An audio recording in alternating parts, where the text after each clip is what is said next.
Hey everybody. Oops, sorry about that.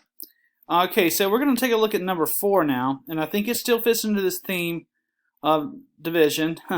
Now, I'm looking at this guy here, and I don't know any way out, a quick way out of doing it without just dividing it. Okay. See, everybody's got a 1, and we're going to just have to go and do the division real quick and just see what happens. Okay. So that's how I would do this. Some of you may think of another way. I know I've had people graph all of these, see which graph overlays this graph exactly. That's a lot of work to me. I think it's easier just to divide. So that's what I'm going to do. Let's get rid of this stuff and let's do it. Okay, so we're going to take a look at this one. And you go back and look, and I want to point something out real quick.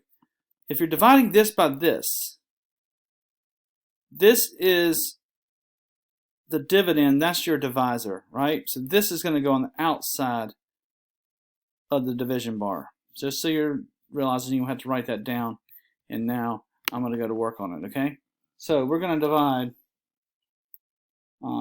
x squared minus 3x minus 40 into, oops, I'm getting a little sloppy there, x squared minus 2x minus 37, okay?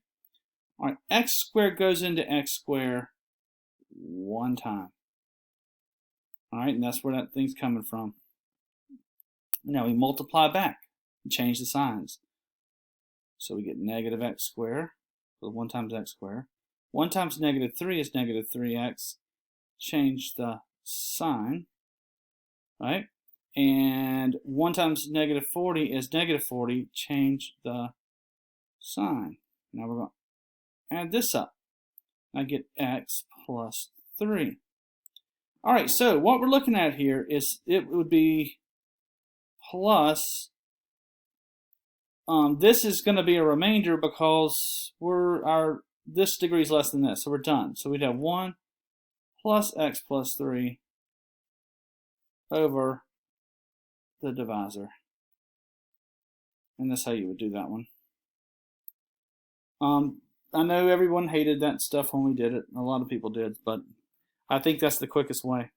We could do the graphing method I talked about a second ago. Since it's just multiple choice, you could pull something like that off. So that looks like that would be choice A. And then they're trying to get us with something like this. Had that, let's see. If this had been a negative in front of this x, we could say something like that. Maybe this just doesn't make sense to me. I don't see how we would get that, and I know we don't. But it is A. So, all right. Hope that helps, guys.